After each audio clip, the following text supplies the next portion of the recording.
Support comes from Missouri Forest Products Association, committed to sustainable and sound conservation of the state's forests, which support more than 41,000 Missouri jobs, resulting in a $10 billion industry. ChooseWood.com. Welcome to St. Louis on the Air. I'm Sarah Fenske. 29 years ago this spring, Jeanine Cummins lost two cousins in a brutal attack. They were raped on the old Chain of Rocks Bridge just north of downtown St. Louis and then murdered. Her brother was also a victim, although he survived. Cummins later published a memoir about the crime, A Rip in Heaven, a memoir of murder and its aftermath. But it's Cummins' latest book that has made her a national lightning rod. It's called American Dirt. It tells the story of a mother and son having to flee Mexico and come to the U.S. as undocumented immigrants. Stephen King blurbed it. Oprah Winfrey picked it up for her book club. But then came the backlash. Many Latino writers blasted the book. They said it got key details wrong. And others noted that its ascent came at the expense of authentic Latino voices. The outcry grew so fierce, Left Bank Books canceled Cummins' planned appearance on January 26th. And days later, Cummins' publisher canceled her entire book tour. So joining us today to talk about it is Chris Kleindienst. She's the co-owner of Left Bank Books. Chris, welcome to the show. Thank you for having me. So, Chris, you found yourself at the forefront of some controversy that really ended up just growing and growing.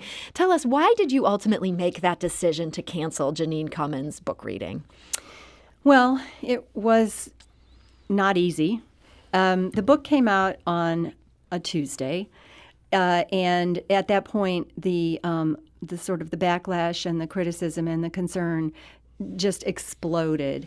And our event was scheduled for the coming Sunday. You had some crazy timing there. Crazy timing, and there were maybe four. We were maybe the fourth stop on the tour, so it was incredibly pressured time-wise to both digest what was being said and figure out what to do with it.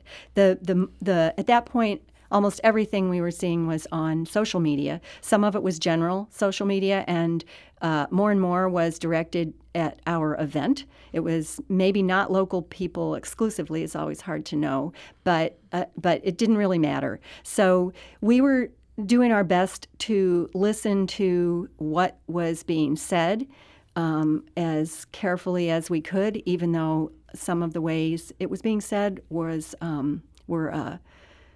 unpleasant. And we tried. We thought, well, the way this event is currently conceived, it's not going to work. It's not going to have. We're not going to be able to have the conversation we thought we could have because of the book. And we even questioned whether that was the conversation we should be having. Mm-hmm. So we reached out to some members of the local Latinx community to see if they would be willing to be in conversation with Jeanine to sort of really change the nature of the event itself. Initially, a couple people did agree to do this. They thought it would be important.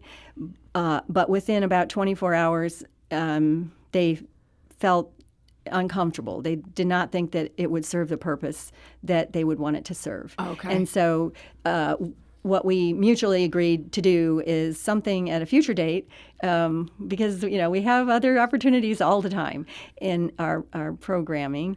And so Saturday, we told the publisher we would need to cancel. And so the criticism we were getting beforehand about why were we giving this woman a platform and so on, immediately turned into criticism of accusing us of censorship and playing into cancel culture. We're still getting that criticism even today. And was that, you mentioned earlier that the previous criticism, it wasn't clear how much of it was coming from St. Louis. After you ended up canceling this talk, do you have any sense of was this St. Louis reacting, or was this the whole world was suddenly adding you on Twitter? Well, I think more of it, I don't really know. My gut is that the folks who are taking the time to email us are from the local community. On social media, I don't really know. It's ironic to us that the some of the language being used initially against us when we sort of looked comparing in the social media, is the same language being used against us from the other position. So the conversation out there is heated. That's a very polite way to speak of an unpolite conversation. And I think for us, though, it wasn't about a popularity contest. We wanted to come down on the right side, and for us, listening to the voices that we felt should be listened to was the most important thing, whether what we did in the moment was popular or not. Did you feel at all vindicated when the publisher very soon thereafter canceled the entire tour? Well, we felt maybe vindicated for about 1 second, and then it was like, well, we sure got hung out to dry by the situation, didn't we? But because it was just so soon. Our thing was so soon out the door. You had to make this decision that everyone else ended up kind of being spared from making. Yeah, right. Yeah. Well, we also have two other guests with us today to talk about this bigger picture that Chris is mindful of here. And the first is Ignacio Sa Prado. He's a professor of Spanish, Latin American Studies, and Film and Media Studies at Washington University. And he himself was born in Mexico. So, Ignacio, welcome to the show. Thank you for having me. And also joining us today is Kelly Von Plonski. She's the owner of Subterranean Books, which is another great independent bookstore in the Del Mar Loop. Kelly, welcome to the show. Thank you. Now, Ignacio, I understand American Dirt had been on your radar for some time, well preceding this controversy that Left Bank found itself in. What were your early impressions of this book? So, I just heard in the news that there was a book about Mexico coming. I'm always looking for books in English to teach in my classroom. Mm-hmm. So I pre-ordered it without thinking too much about it. I did not know who Jeanine Cummins was. Mm-hmm. And then in December, some Chicano friends published Miriam Gorba's review in their social media. And I read it and I was like, whoa. Because there were some really specific criticisms in that piece. Very specific criticisms. So, I pre-ordered the book in such a way that I got it the day of release. So I read it. And then I tweeted some things. And the next day I was getting called by the Washington Post. And the place where I just have to clarify that being a Mexican born in Mexico that immigrates as an adult and being a Mexican American born in the U.S. is a different experience and perspective. Mm-hmm. So from my perspective, the way it saw is a book that was just off. Mm-hmm. It's full of factual mistakes, some of them critical to the plot. Mm-hmm. It's a book that represents a very flat idea of Mexico that professors like me spend years trying to counter. And for me, that was the frustration. It was to see yet another book or another product, because films like this, there's very many, that gets all this publicity apparatus claiming to be a favorable representation of the situation of Mexico and migration, and then me as a scholar knowing that is not true, that they were mischaracterizing and misrepresenting the book and mischaracterizing and misrepresenting Mexico. Mm-hmm. Now, Kelly, I know as a fellow bookseller with Chris that you had also read this book ahead of everything sort of blowing up, and you had a different impression. Tell me, what did you think about this book? Well, I loved it. But my takeaway as soon as I finished it was, whose hands can I put this in to make a difference? I totally hear all of the factual inaccuracies and and there are things that I noticed as a completely non-professor of Mexico. But I was thinking I can set those aside because this has made me feel what it might feel like to have to take your family so many hundreds of miles on a dangerous trek to a place that you don't know. Whereas, previously, intellectually, I could understand. I could hear interviews with folks who have done it, read news stories, but I couldn't really put myself in that position to emotionally feel it. And that was when I closed the book, I thought, I need to put this in somebody's hands because there are people's minds who need to change. So you saw it as a real empathy builder for that immigrant and refugee experience. It was for me, and I was hoping that it would be for other people. Now, Chris, you've said, too, that you do find the novel's plot a compelling one. I'm wondering if your perspective on how you feel about that reading experience has changed with everything that's happened, or if you still feel like, you know what, this is a book that some Americans really should read. Well, I think I kind of share Kelly's reaction when I first read it many months ago in the galley form. It was it's definitely a page turner. It's paced like a thriller, and you are, it's a work of fiction. You become immediately engaged in what is going to happen to this mother and son, and you do see what that journey might look and feel like, kind of from an insider's eyes. I was not in a position to notice the things that Latinx and particularly Mexican readers would. Mm-hmm. And when I finished it, I kind of had the same response, like this could move some people's minds and hearts. Definitely a certain kind of person. And so hearing about all the inaccuracies and reading, the critical reviews has been certainly a learning experience for me. And I completely understand it. And what I think we need from this is definitely a sea change in publishing. Mm-hmm. We do.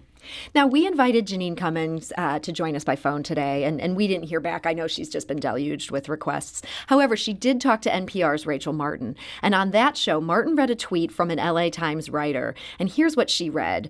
American Dirt has left us with a textbook example of nearly everything we should avoid when writing about immigrants. It is hollow, harmful, and adrenaline-packed cartoon. There was quite a pause after Martin read that. And then here's how author Jeanine Cummins responded. Okay. I don't know how to respond to this. Not everyone has to love my book. I endeavored to be incredibly culturally sensitive. I did the work. I did 5 years of research. The whole intention in my heart when I wrote this book was to try to upend the traditional stereotypes that I saw being very prevalent in our national dialogue. And I felt like there was room. I feel like there is room in the national dialogue for us to examine the humanity of the people involved in a much more intimate way. And people can decide for themselves whether they feel that I failed or succeeded in that endeavor, but that was my hope. And that's author Jeanine Cummins speaking to NPR's Rachel Martin. Ignacio, I'm wondering, does knowing that she had good intentions, that she wanted to humanize this situation that so many Americans have such harsh feelings about, does that affect your feelings about this book? No, I feel the same way as when one of my college students come in and they do the homework wrong and they want an A. I think that it is... I don't question her intentions. Mm-hmm. She may have been well-intentioned. And I honestly think that what happened is that her publisher failed her. Mm-hmm. So whenever you turn in a book, there's a process of editorial development and revision. They should have brought knowledgeable readers to help, even not shut down the book, just clean it up. Mm-hmm.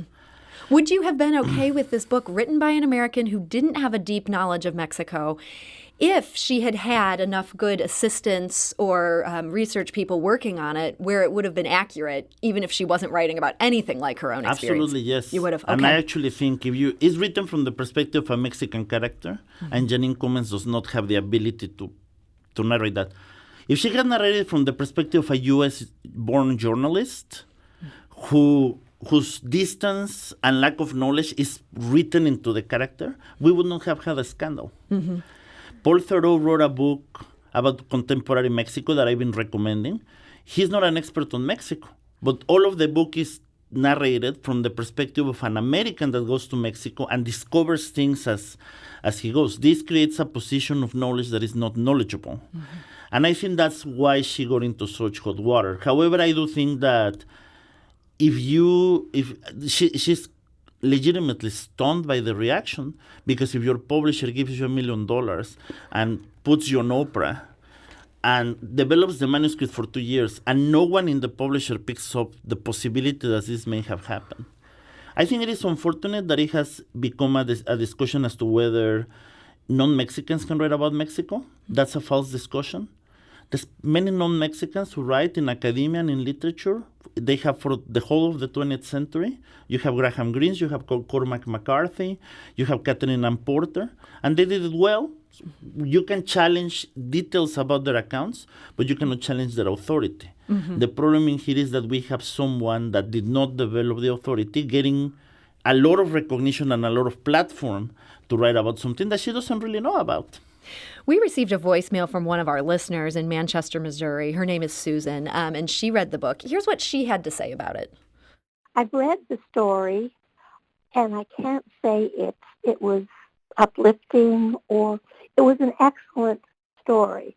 My question is, does one have to be a member of any particular culture or country to write on that country? I read her explanations, and I think she really researched things.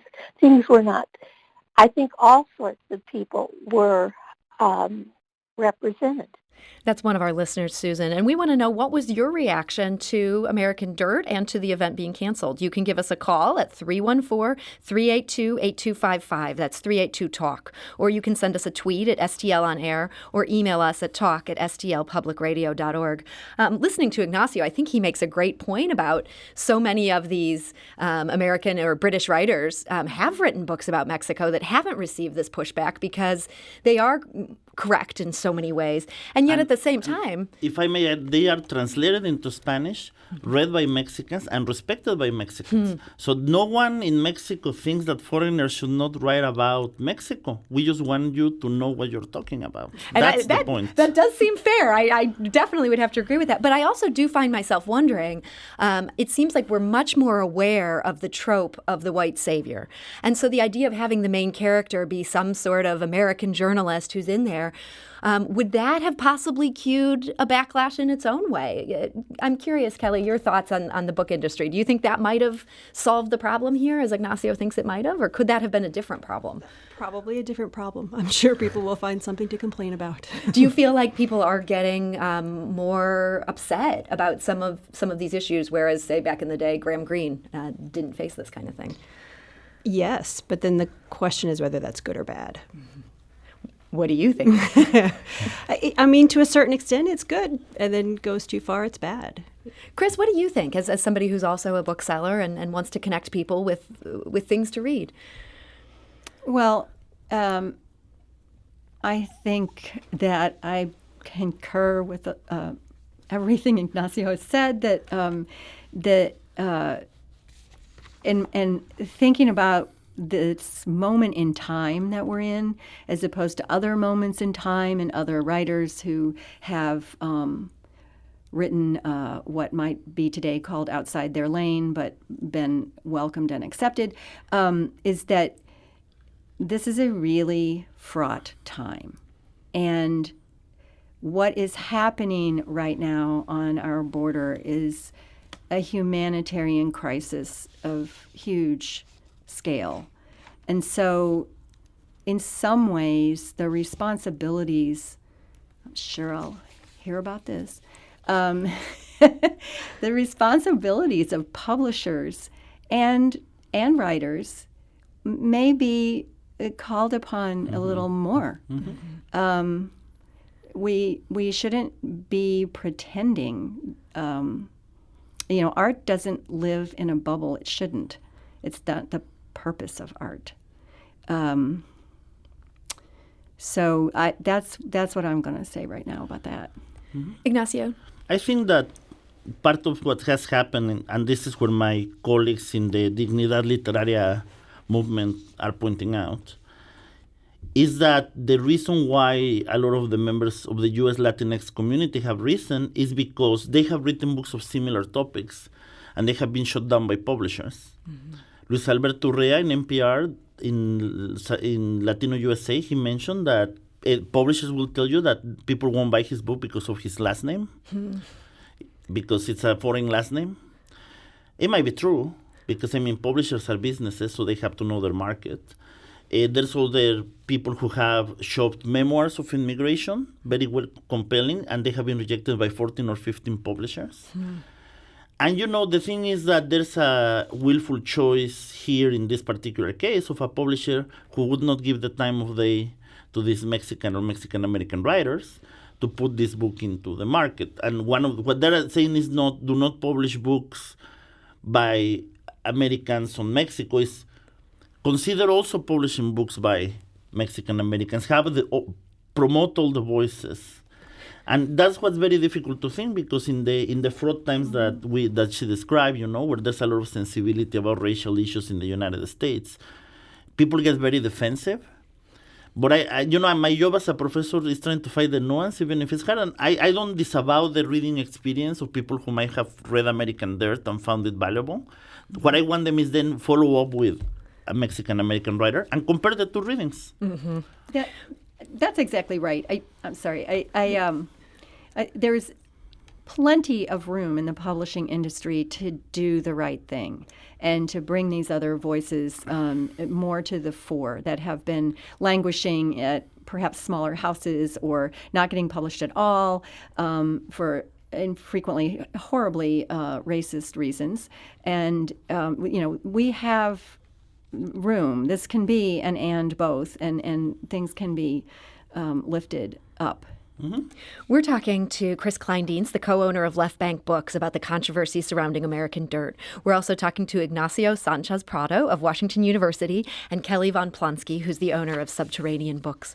We need to take a quick break. We'll be back very shortly to continue this conversation. This is St. Louis on the Air on St. Louis Public Radio, 90.7 KWMU. Support comes from the Missouri Forest Products Association, providing more than 41,000 jobs in the production of wood pallets, railroad ties, white oak barrels, hardwood floors, and more. Details at choosewood.com. Welcome back. We're discussing the controversy surrounding the novel American Dirt. That's by Jeanine Cummins. It just came out in the last month, and it was meant to provide a sympathetic exploration of the issues encountered by undocumented immigrants. Instead, it set off a firestorm. First, Left Bank Books canceled her book reading here, then her publisher canceled the entire book tour. And we're talking about that situation with a very smart panel. That includes Chris Kleindienst, who's the co-owner of Left Bank Books, as well as Ignacio Sa Prado. He's a professor of Spanish, Latin American Studies and Film and Media Studies at Washington University, and Kelly Von Plonski, who is owner of Subterranean Books. If you want to join this conversation, you can give us a call at 314-382-8255. That's 382-TALK. Or you can send us a tweet at STL on Air or email us at talk@stlpublicradio.org. Now, our producers talked to some community members about this as well, and one of them is Christina Rios. She's Mexican-American. She's a local graduate student at UMSL, as well as a theater artist. Until recently, she was the artistic director of R-S Theatrics here in St. Louis. And she did praise Left Bank's decision to cancel. But, she said, canceling events is only the first step. For most of my life, I've been super optimistic. And only lately, in the last few years, I think have I started to replace a lot of that with realism. And I think the problem with giving, A for effort is that it's sort of allows the society to go well, okay, problem solved. You know what I mean? Because people really praised me for this one positive decision or this one positive movement. I'm not even talking about Left Bank Books, but in terms of publishing, I think that if the publishing world and if the book selling world really want to send a message, then canceling events or restructuring them as forums or discussions or any of these things that are huge steps have to be looked at as just steps and part of a much larger journey. The actual journey is going to be over when we don't have to talk about these things, and there's just a whole bunches of equity involved in how we look at writing, how we look at works, how we promote people through the educational process. How do people get books published? I mean, most of society, of American society, don't even understand how that works.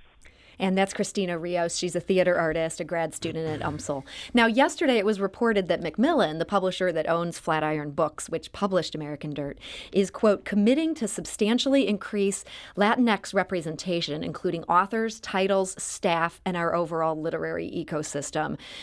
Do you think if this is something they had done 5 years ago, that maybe we wouldn't be in this jam? Ignacio, what do you think? I mean, if you look at this scandal, it's not only that they don't publish Latinx authors, but they don't have staff.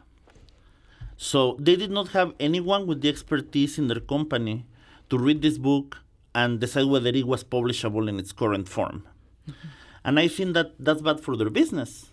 The Latinx population is 18% of the population in the U.S., and if for no other reason than to think of us as a market share, it's really up to your interest to have a representation of this very large subsegment of your market. And I think that David Bowles, Roberto Lobato, and Miriam Gorba have to be recognized, because even though they have come out to fight very strongly in the American Dare controversy, they went to New York, they met with Macmillan, they had a very respectful meeting, and they came together to an agreement that is moving forward, which is we have to amplify the voices of writers that publishers like Macmillan wouldn't have considered before. And you should also hire some staff that really tells you whether a book is actually going to achieve the effects that you yourself as a publisher is claiming that it's going to achieve. So, yeah, a lot of people are talking about American Dirt as just indicative of these larger issues. And we also talked to a local woman named Alicia Hernandez. She's a local Latinx community organizer who works on immigrant issues. Her parents were undocumented immigrants from Mexico. And here is what she told our producers about that. As we've seen artists and writers and folks in the publishing industry mention, this definitely brings to light the lack of diversity and the lack of, looking into Latinx authors, Black authors, immigrant authors, and really pushing through those stories. We've seen an article shared that has a list of 17 books to read, and if anyone has seen that article, I would suggest to look into that and read those stories.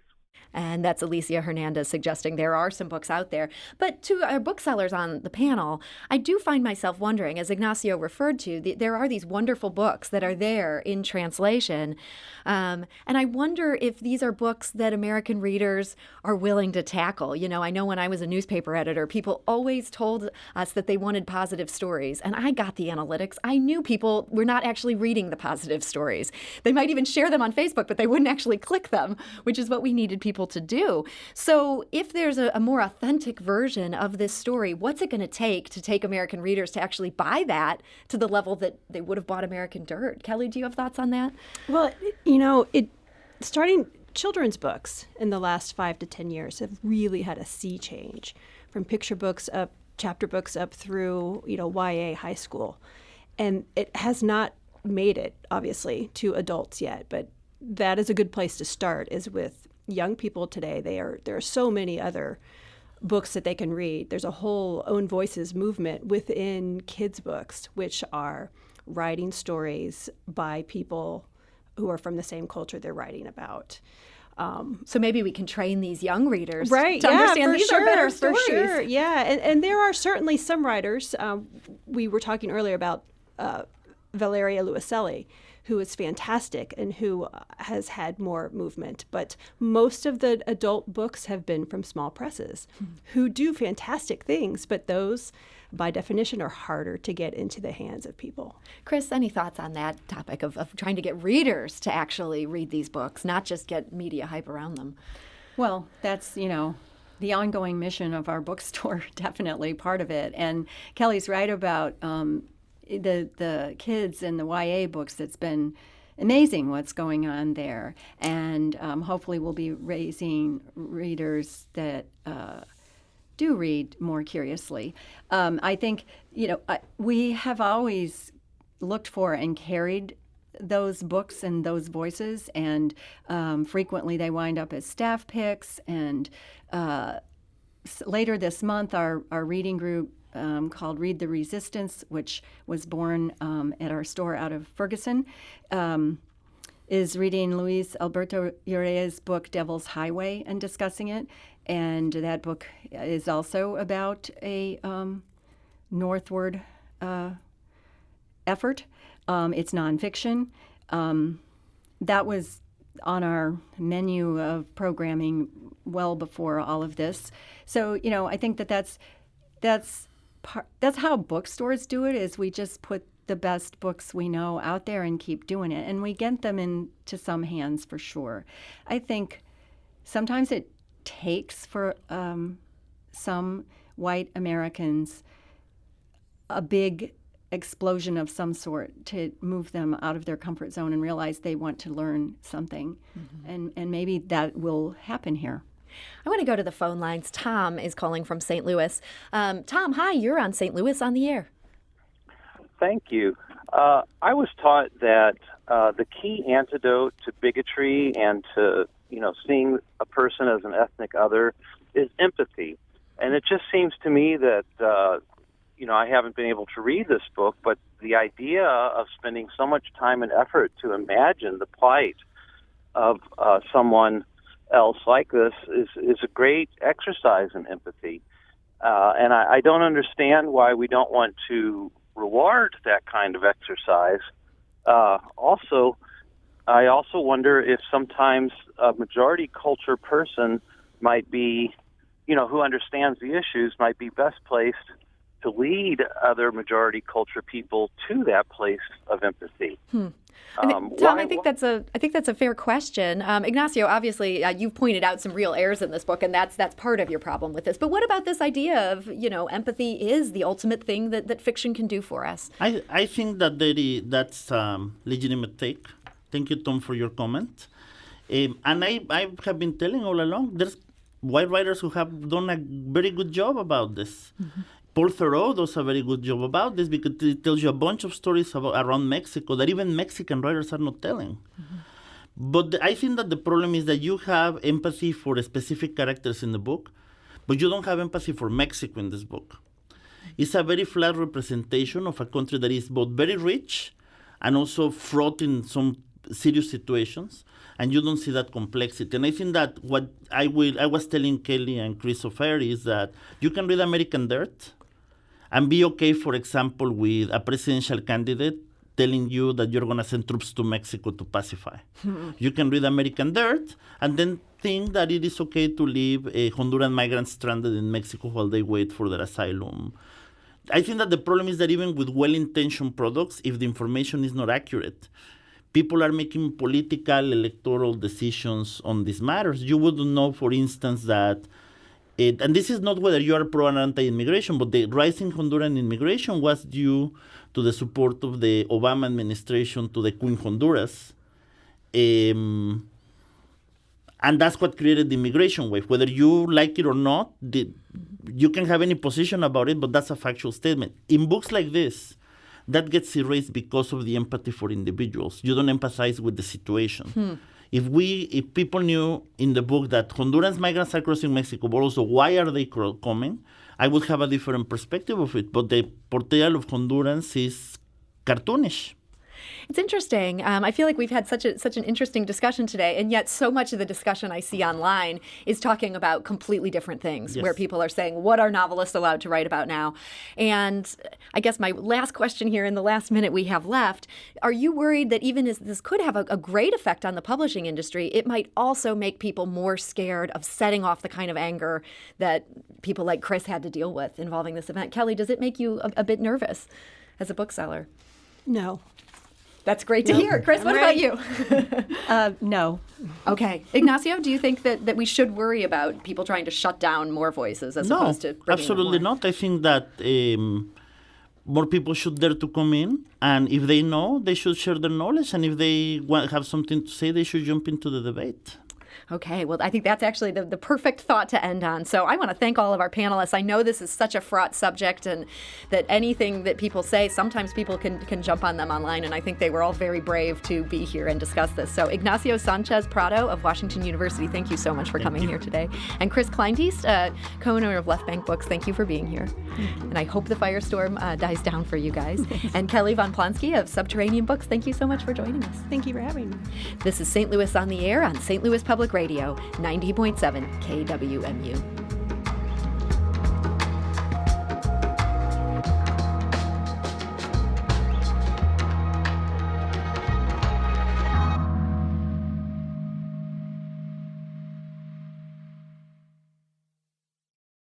Support comes from the Missouri Forest Products Association, committed to conservation and careful management of the state's forests to make them more resilient and better habitats for wildlife. ChooseWood.com.